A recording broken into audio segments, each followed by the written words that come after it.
నమస్తే. నేను మీ ఈశ్వర్. ఈ6 న్యూస్‌కి స్వాగతం. వార్తల్లోని ముఖ్య అంశాలు: మెదక్ పార్లమెంటు నియోజకవర్గం ప్రజల చిరకాల వాంఛ అయిన తెల్లాపూర్ నుంచి పటంచెరు, సంగారెడ్డి, జోగిపేట్, మెదక్, రామాయణపేట్ మీదుగా సిద్దిపేట రైలు మార్గం పనులు వెంటనే మొదలు పెట్టాలని మెదక్ పార్లమెంటు సభ్యుడు రఘునందన్ రావు కోరారు. ఢిల్లీలో కేంద్ర రైల్వే శాఖ మంత్రి అశ్విని వైష్ణవ్‌ను సహచర పార్లమెంటు సభ్యుడు ఈటెల రాజేందర్‌తో కలిసి వినతి పత్రం అందజేశారు. తెల్లాపూర్ సిద్దిపేట రైల్వే లైన్ సంబంధించిన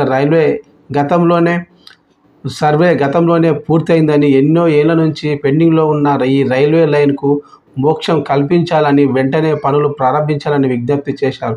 ఈ రైల్వే లైను పూర్తయితే మెదక్ పార్లమెంట్ ప్రజలకు రవాణా సౌకర్యం మెరుగుపడడంతో పాటు విద్య, వైద్యం, ఉపాధి అవకాశాలు గణనీయంగా పెరుగుతాయని తెలిపారు.